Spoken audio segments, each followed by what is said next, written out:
Gilbert K. Chesterton once said, "In everybody there is a thing that loves children, fears death, and likes sunlight. And this thing enjoys Charles Dickens. Before I tell you about the Christmas Carol, let me read to you what Charles Dickens himself wrote about this story. I have endeavored in this ghostly little story to raise the ghost of an idea which shall not put my readers out of humor with themselves, with each other, with the season, or with me. May it haunt their houses pleasantly. Charles Dickens. To begin with, Jacob Marley was dead. There is no doubt about that. You will therefore permit me to repeat emphatically that Marley was as dead as a doornail. Did Scrooge know that he was dead? Of course he did. Ebenezer Scrooge and he had been partners for I don't know how many years. Scrooge never painted out Marley's name, and so there it stood 7 years afterwards above the warehouse door. Ebenezer Scrooge. Oh, but he was a tight-fisted old sinner, hard and sharp as flint. The cold within him froze his features because he always carried his own low temperature with him. And he didn't thaw 1 degree, not even at Christmas.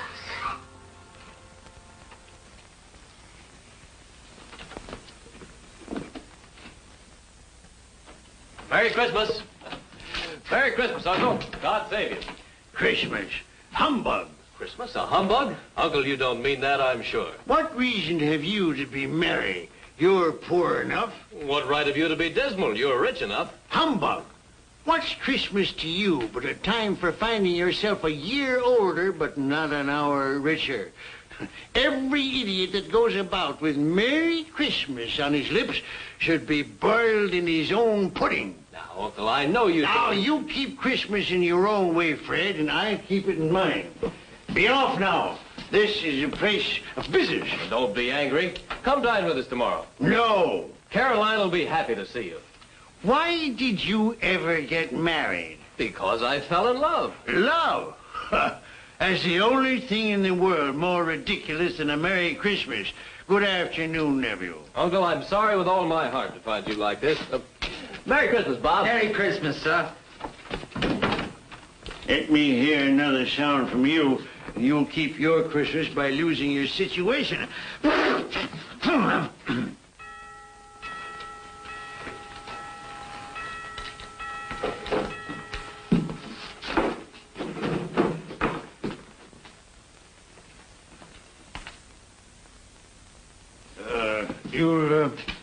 You'll want all day tomorrow, I suppose, Crescent. Quite convenient, sir. It's not convenient. But it's only 1 day in the year, sir. A poor excuse to pick the pocket of your employer every 25th of December. But be here all the earlier next morning. I will, sir. And a Merry Christmas to you, Mr. Scrooge. Ah.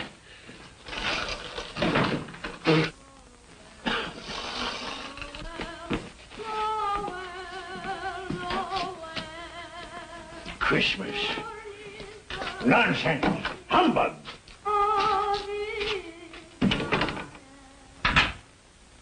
And while most of London was jovial and full of glee in honor of this Christmas Eve, Scrooge had taken his melancholy dinner at his usual melancholy tavern, and having read all the newspapers, he went home to bed. Scrooge lived in the chambers which had once belonged to Marley, his ex-partner, and as I have remarked before, Marley is dead these last 7 years. Dead as a doornail.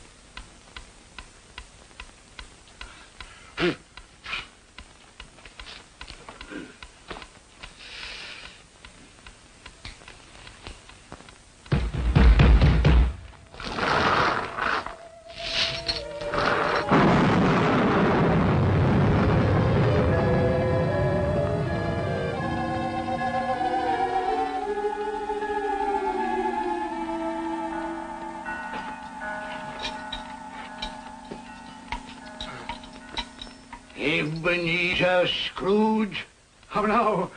What do you want of me? Much. Who are you? In life I was your partner, Jacob Marley. You don't believe in me? I don't.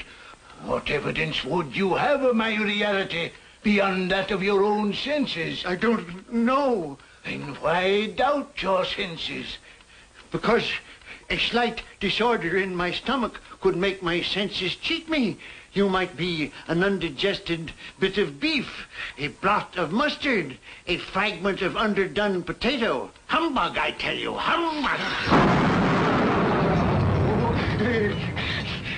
Mercy on me, dreadful apparition. Now, do you believe in me or not? I do. But why do you come to plague me? And why do you wear that ponderous chain? I made it, link by link in my life, as you are doing for yourself on earth. It is now a part of my penance, and I am here tonight to warn you of a fate such as mine. But Ebenezer, if you change your ways, you have a chance of escaping my doom. You were always a good friend to me, Jacob. Thank you. Thank you. You will be haunted by 3 spirits. Without their visits, you cannot hope to shun the path I tread. Expect the first tomorrow, when the bell tolls 1. Expect the next on the following night at the same hour, and the third on the next night, when the last stroke of 12 has ceased to vibrate. Couldn't I take them all at once, Jacob, and have it over with? Look to see me no more, and look that for your own sake you remember what has passed between us.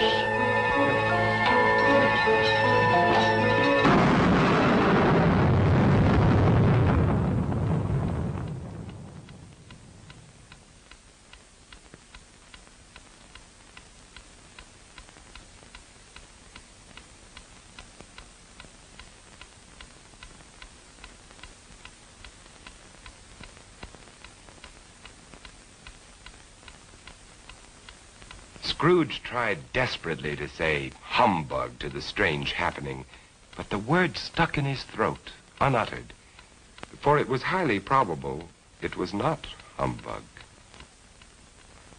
Being very much in need of repose from the experience he had undergone, or shall I say, fatigues of the day, he went straight to bed without undressing and fell asleep in an instant.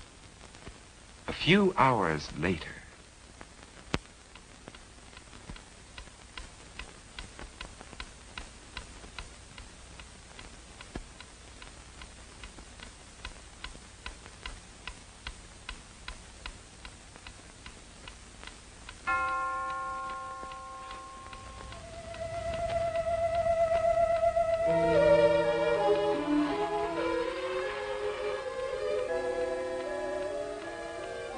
Are you the spirit whose coming was foretold to me? I am. Who and what are you? I am the ghost of Christmas past. Long past? No, your past. What business brings you here? Your welfare. I have things to show you, which are the shadow of the things that have been. Rise.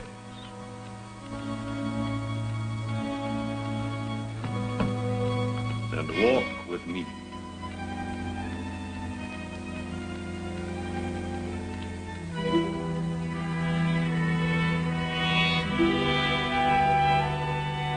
the ghost of Christmas past led Scrooge down the road which he had forgotten for so many years.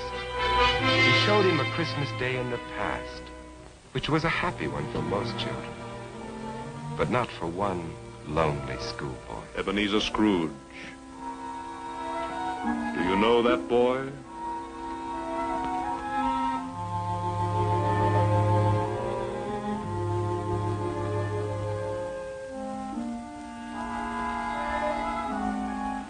Yes, I do. It is I as a boy. Oh, I remember that Christmas well. I felt so lonely. My playmates, they didn't like me. It was because you had shunned them.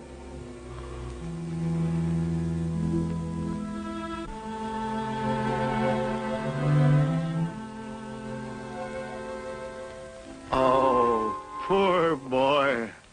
I wish What is the matter?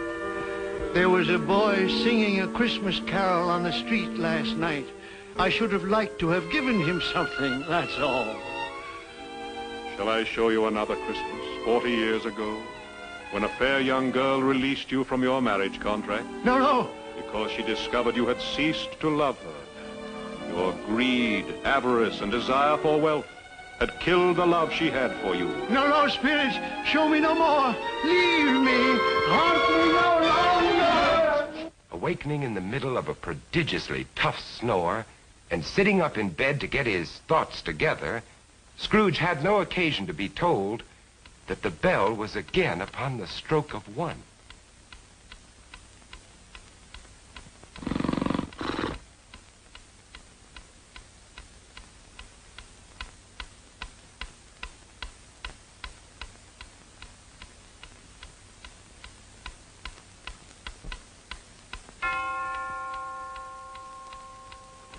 Scrooge!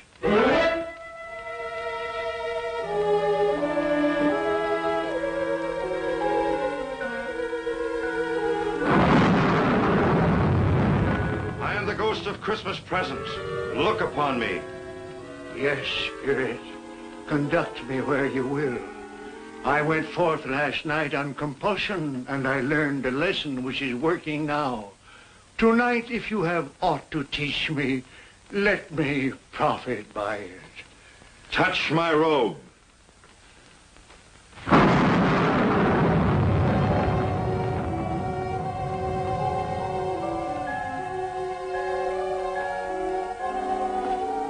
Look.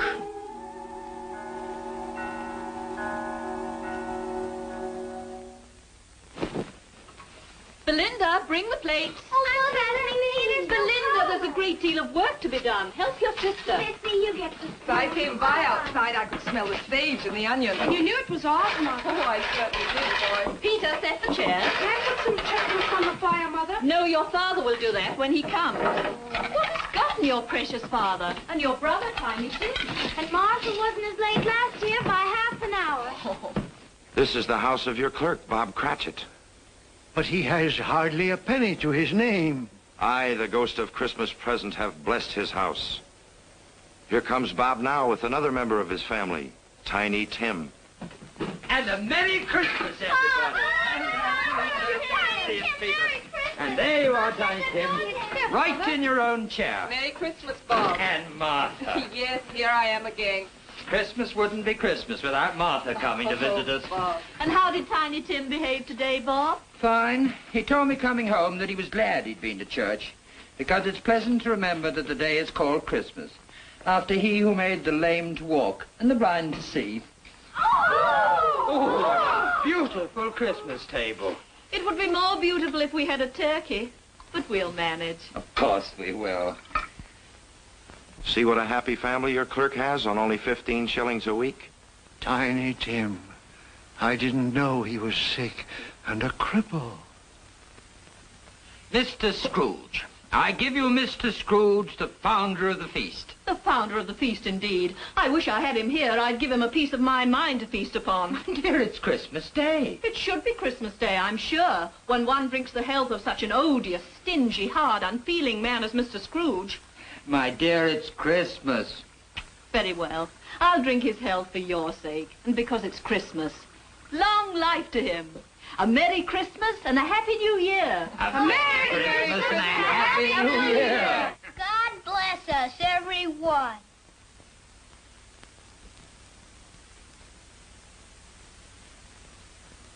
Tell me, Tiny Tim, will he live? I see a vacant seat and a little crutch without an owner. No, no.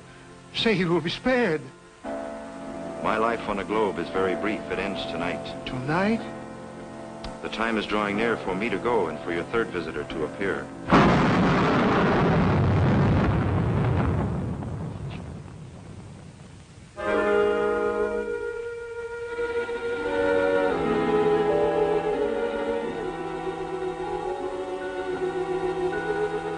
I am in the presence of the ghost of Christmas yet to come. Ghost of the future, I fear you more than any specter I have seen. But lead on, I want to know.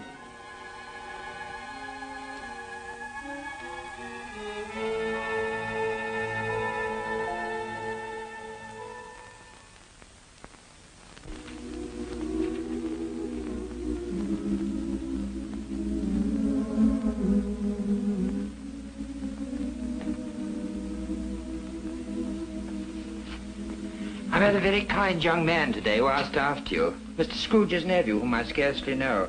I told him about Tiny Tim, and he said, I'm heartily sorry for you and your good wife. By the by, how he ever knew that, I don't know. You what, dear? That you were a good wife. Oh, everyone knows that. And he said, if I can be of any service to you at any time, pray come to me. He's rather unlike his old Uncle Scrooge, isn't he? If you must torment me, be quick. Take me to what else you have to show.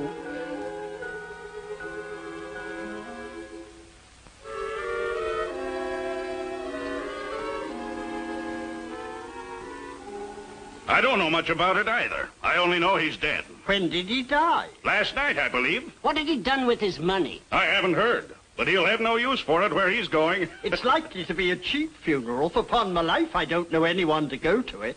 Suppose we make up a party and volunteer. When I come to think of it, I'm not at all sure that I wasn't his most particular friend. For we used to stop and speak whenever we met. I don't mind going to his funeral if lunch is provided. Tell me what man they are speaking of. Who is it that lies dead?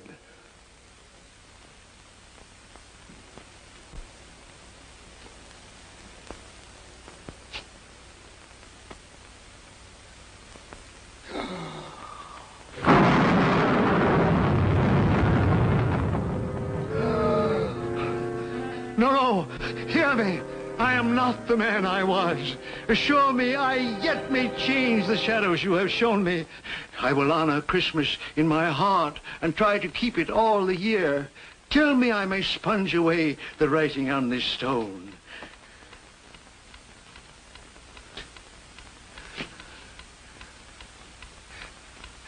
Marley! Marley! Jacob Marley! Heaven and Christmas time be praised for this. I will live in the past, the present, and the future. The spirit of all three shall thrive within me. Boy,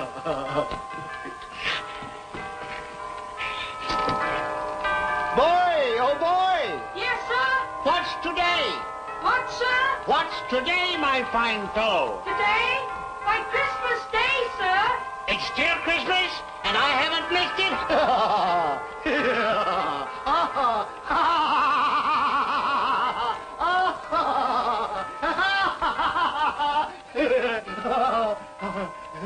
For a man who had been out of practice for years, Scrooge gave a most illustrious laugh, the father of a long line of brilliant laughs.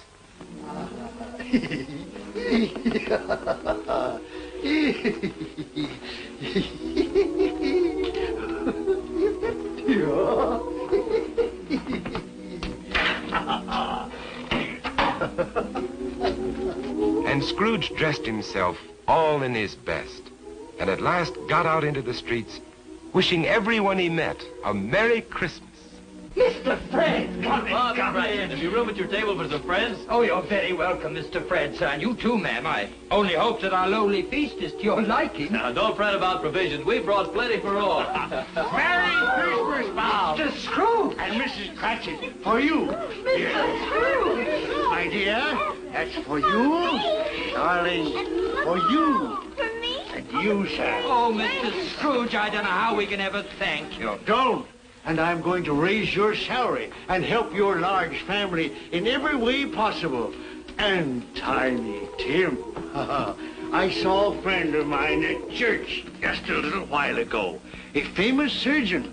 You and I are going to see him tomorrow. And he's going to be your friend, too. Mr. Scrooge!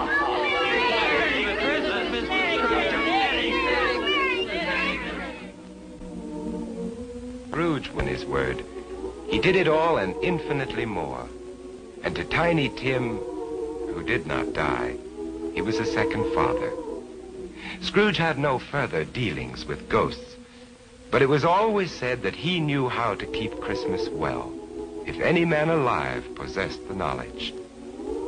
May it truly be said of us, and all of us. And so, as Tiny Tim observed, God bless us, everyone. The first Noel, the angel did say, was to certain poor shepherds in fields as they lay, in fields as they lay, keeping their sheep on a cold winter's night that was so deep.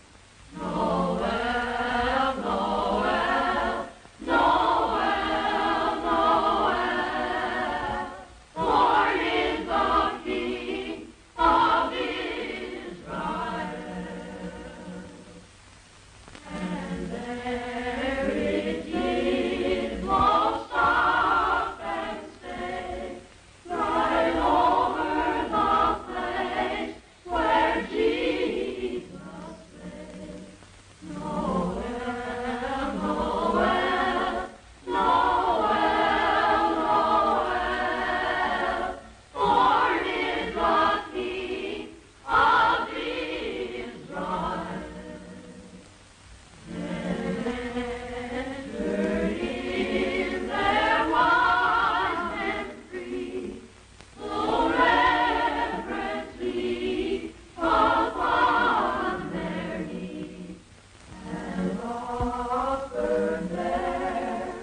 Christmas.